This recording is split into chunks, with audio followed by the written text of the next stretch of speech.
Hai guys, selamat datang kembali di channel Oyen GG. Di video kali ini, kita akan melanjutkan cerita Donghua, Battle Truck The Heaven. Ayo langsung aja ke alurnya. Wusan memandang ke Xiaoyan sedikit terkejut ketika mendengar kata-kata itu. Untuk Xiaoyan, kekuatan bintang dapat dengan mudah diperoleh. Tetapi untuk bintang batang surgawi dan Wusan, butuh waktu bertahun-tahun untuk menebusnya. Saya ingin berterima kasih kepada semua makhluk bintang batang surgawi. Mata Wusan menunjukkan rasa terima kasih. Meskipun Xiaoyan mengambil kekuatan bintangnya, jika dia mengambilnya dengan cara lain, dia mungkin sudah menyerap semuanya, apalagi menyimpannya setengah dari itu. Kekuatan bintang seperti vitalitasnya terhadap bintang. Ketika kekuatan bintang habis, tidak lama kemudian sumber daya akan habis dan menjadi bintang mati. Pada saat yang sama, ketika melihat Zhuying dan Lin Zibingyun sepertinya butuh waktu untuk mencerna esensi darah. Dan Xiaoyan juga duduk bersila di kehampaan menunggu Zhuying dan Lin Zibingyun. Setelah sekian lama, Xiaoyan merasakan aura aneh. Mengangkat alisnya dengan ringan, membuka matanya dan melihat aura itu. Apakah Anda benar-benar melangkah ke alam reruntuhan? Aura ini datang dari Zhuying. Xiaoyan sedikit terkejut. Dia tidak menyangka Zhuying berhasil masuk ke alam reruntuhan dengan mengandalkan esensi darah yang diberikan oleh binatang langit iblis.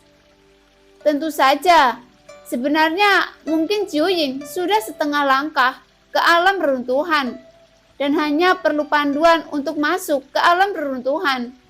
Dan esensi darah binatang langit iblis dengan makna sebenarnya adalah panduan terbaik untuk itu. Lin Zibingyun ada di samping dan auranya tampaknya menjadi sedikit lebih mendominasi lagi.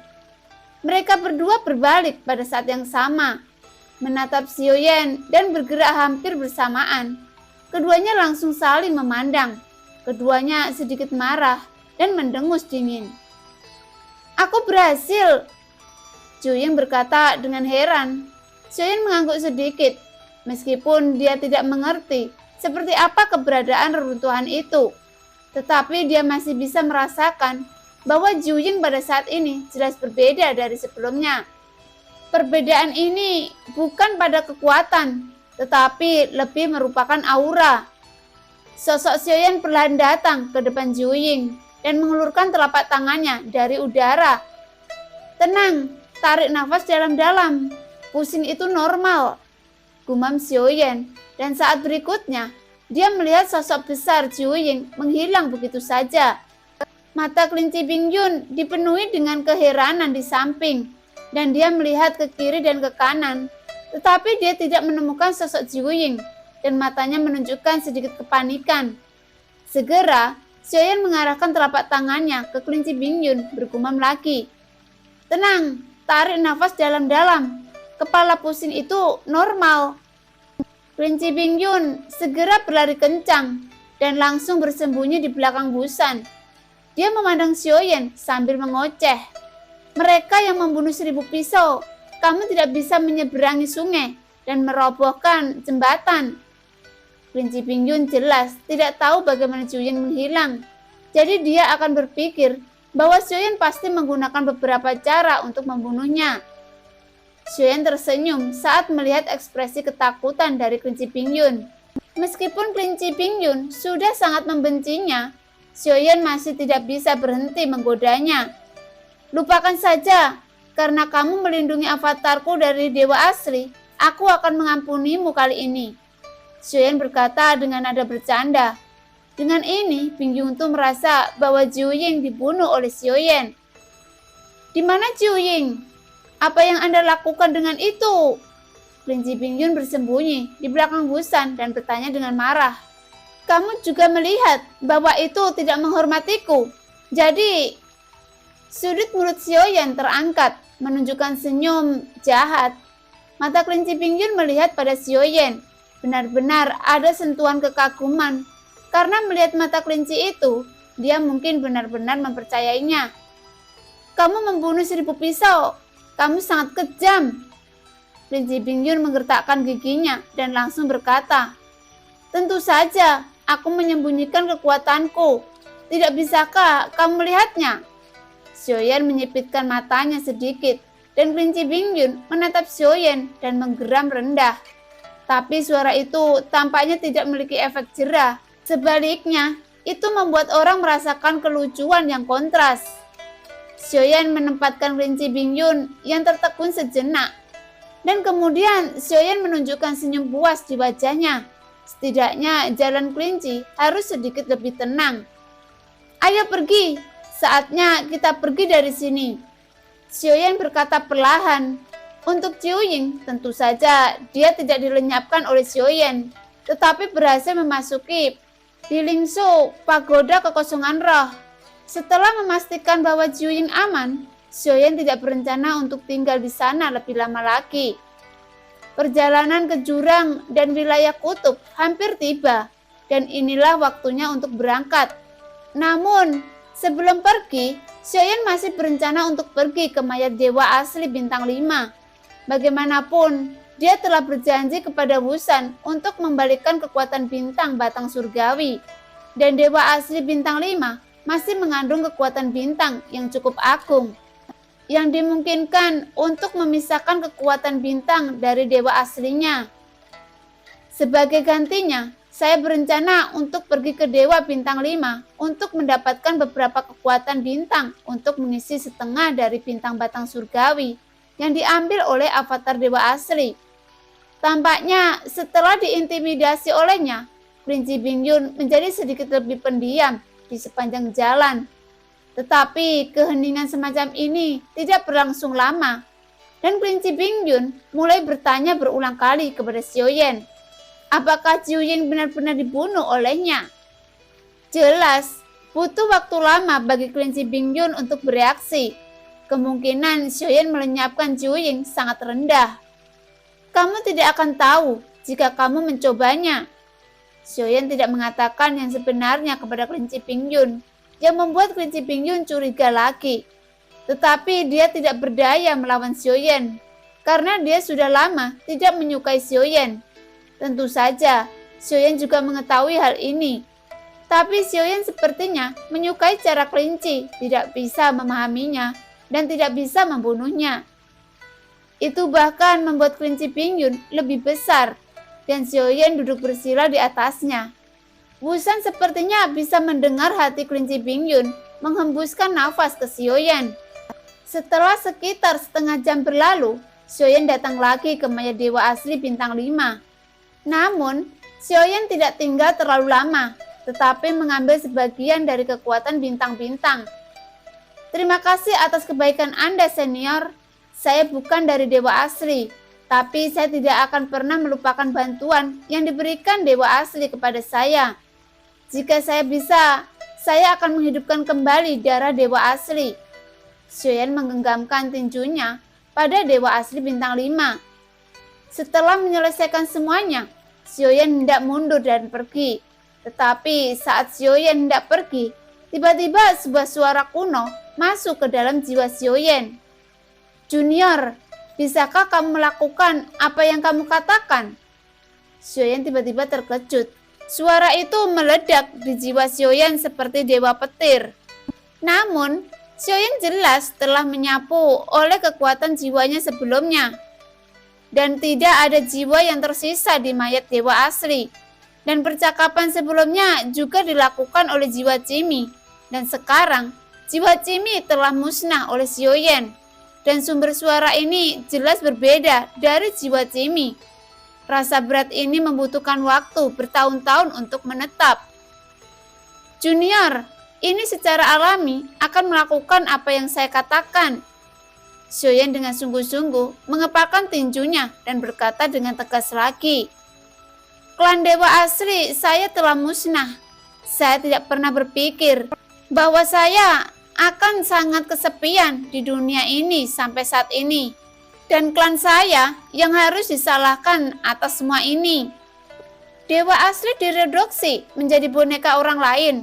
Tetapi apa yang baru saja Anda katakan menyentuh saya. Adapun apakah dewa asli dapat dihidupkan kembali, itu adalah tidak penting. Tetapi kamu memiliki hati seperti itu sangat langka. Dia juga melupakan akarnya karena kekuatannya yang besar dan dia selalu egois. Dia tidak mengerti kasih karunia, apalagi bersyukur. Itu tidak mengejutkan bahwa dia binasa. Di antara mayat dewa asli, suara Tai He perlahan keluar. Suaranya sepertinya tidak hanya Xiaoyan yang bisa mendengarnya, tetapi juga Wusan dan kelinci Bingyun bisa mendengarnya. Dan mata mereka tertuju pada mayat dewa asli dan terkejut. Senior, jangan khawatir. Jika saya tidak memiliki kekuatan dewa asli, saya pasti tidak akan bisa sampai ke tempat ini sekarang. Jika saya bisa, saya akan menemukan cara untuk melanjutkan darah dari dewa asli. Xiaoyan mengangguk dan berkata, "Terima kasih untuk para dewa asli. Sayang sekali ingatanku telah ternoda dan aku tidak bisa memberimu keberuntungan. Aku hanya memiliki satu set keterampilan tinju. Aku tidak tahu apakah itu akan berguna untukmu." Tai He sepertinya akhirnya menemukan jawabannya. Akhirnya dia melepaskan sosok mulianya dan rela menundukkan kepalanya untuk melihat dunia. Tinju? Junior ini kosong dalam pelatihan dewa asli. Kuharap senior bisa memberiku tinju. Mata Xiaoyan langsung berbinar. Dia masih memikirkan bagaimana melanjutkan kultivasi avatar dewa asli.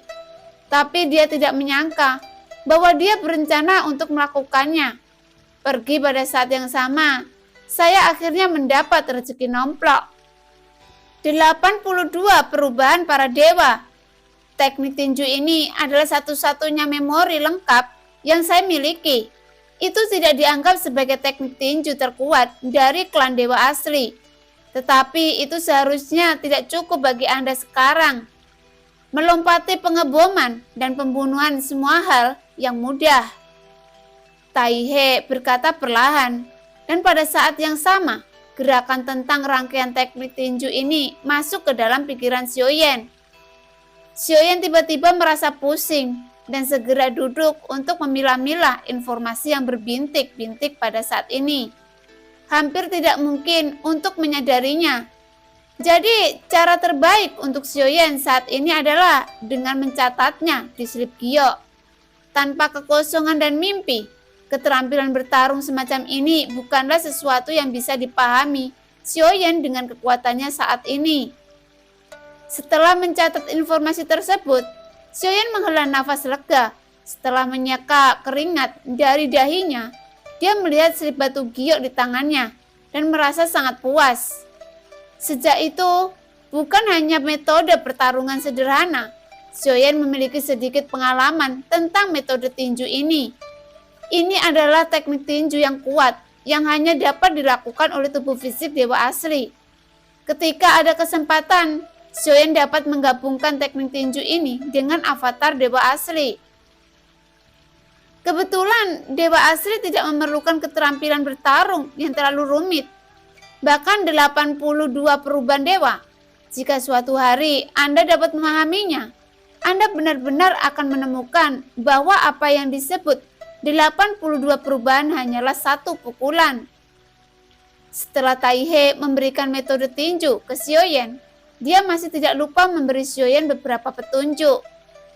Senior, apakah dewa asli memiliki metode latihan fisik? Xiaoyan bertanya. Dia memiliki alat serangan, tetapi masih ada kekurangan dalam metode peningkatan kekuatan fisik. Kesempatan seperti itu tidak boleh dilewatkan. Latihan fisik? Dewa asli tidak membutuhkan latihan fisik. Anda harus ingat bahwa selama Anda memiliki kekuatan yang cukup, gerakan apapun adalah pemborosan kekuatan. Jika Anda dapat membunuh dengan satu pukulan, jangan lakukan pukulan kedua. Tai He menjawab Xiaoyan. Meskipun dia telah jatuh, kesombongan yang terkandung dalam tulang dewa asli sepertinya masih belum hilang seiring berjalannya waktu. Dewa asli memiliki 1 hingga 9 bintang, tetapi jangan berpikir bahwa 9 bintang adalah akhir dari budidaya dewa asli. Di atas dewa asli bintang 9 masih ada alam leluhur. Sejauh yang saya tahu, tidak ada leluhur dari dewa asli yang pernah mencapai batas atas. Tidak ada batasan untuk kekuatan fisik. Mari berkultivasi dengan gila-gilaan, anak muda, kata Taihe. Xiaoyan sedikit terkejut saat mendengar ini. Selain dikejutkan oleh kultivasi dewa asli, sepertinya Xiaoyan sudah lama tidak melihat kalimat ini. Xiaoyan hari ini mungkin hanya di mata keberadaan seperti Taihe. Dia bisa disebut anak laki-laki. Anda harus tahu bahwa Xiaoyan sekarang akan menerobos umur panjang. Monster tua dengan umur panjang, tidak peduli bagaimana penampilan Anda itu, tidak ada cara untuk mencocokkan kata pemuda. Terima kasih senior atas saranmu. Xiaoyan mengepalkan tinjunya. Hanya ada begitu banyak yang bisa kuberikan padamu, dan sisanya telah hilang selama bertahun-tahun. Aku melihat hati api di dalam dirimu. Ketika kamu pergi, bisakah kamu mengirimkan perjalanan terakhirku dengan apimu? Jika tidak ada lagi nostalgia, lebih baik menghilang di tahun-tahun ini bersama-sama. Taihe berkata perlahan. Xiaoyan berhenti ketika mendengar ini. Melihat tubuh besar ini, bahkan jika dia menggunakan kekuatan jantung api, ditambah dengan tubuh dewa asli yang kuat, dia mungkin butuh 100 tahun untuk habis terbakar. Bagi Taihe yang telah lama jatuh, 100 tahun hanyalah jentikan jari. Xiaoyan akhirnya mengangguk, dan seberkas api yang tidak bisa padam mendarat di tubuh Taihe. Api dengan cepat menyebar dan membakar dengan sangat cepat di kehampaan. Tidak peduli apa, tolong biarkan kekuatan dewa asli berkembang sebanyak yang Anda bisa. Menjadi kuat adalah rasa hormat terbaik untuk darah dewa asli saya. Suara terakhir Taihe keluar, dan dengan suara ini, Xiaoyan bisa merasakan nafas terakhir. Sisa-sisa jiwa pada akhirnya akan bubar. Xiaoyan mengepalkan tinjunya pada akhirnya dan berdiri setelah waktu yang lama. Melihat mayat dewa asli yang terbakar, dia sepertinya telah melihat nasib keluarga dewa asli. Mereka pernah menjadi eksistensi yang unik dan kuat di banyak dunia. Tapi tidak peduli seberapa kuat keberadaannya, apakah itu dewa asli atau penguasa, ketika mencapai puncaknya, pasti akan menurun dan menghilang, dan akhirnya menjadi legenda di mulut orang. Dan pada akhirnya akan selalu menjadi butiran di sungai panjang waktu, debu yang tidak diingat siapapun. Tidak peduli apakah itu abadi atau fana dengan masa hidup 100 tahun, di sungai panjang waktu mereka sebenarnya hanyalah setitik debu. Mata Xiaoyan memantulkan mayat Taihe, dewa asli yang terbakar. Dan di mata Xiaoyan ada pemahaman yang jelas tentang arti hidup. Dibandingkan dengan lamanya hidup, seseorang harus hidup seperti bintang jatuh yang bersinar. Setidaknya sekali di sungai waktu yang gelap dan tak berujung ini. Cahayanya sendiri pernah bersinar. Gumam Xiaoyan. Kelinci Bingyun tiba-tiba mengangkat kepalanya untuk melihat Xiaoyan. Ada kilatan keterkejutan di mata kelinci, dan kemudian ekspresi kekaguman. Hanya memikirkan tindakan Xiaoyan sebelumnya, ekspresi kekaguman ini juga melintas. Setelah sekian lama, Xiaoyan akhirnya berbalik dan meninggalkan tempat ini setelah 100 tahun kepergian Xiaoyan. Tubuh Taihe juga akan hilang sama sekali di dunia ini. Tanpa sinar api Xiaoyan yang tidak dapat dipadamkan, bahkan mayat mungkin akan memakan waktu puluhan ribu tahun, atau bahkan lebih lama untuk menghilang sepenuhnya. Hilangnya mayatnya juga mewakili jejak keberadaan dewa asli, dan ada lebih sedikit sentuhan. Tampaknya jejak dewa asli yang pernah ada di dunia ini terhapus seluruhnya oleh waktu. Selangkah demi selangkah, seiring dengan berlalunya waktu, dan Xiaoyan kemungkinan besar adalah pembawa terakhir dari dewa asli.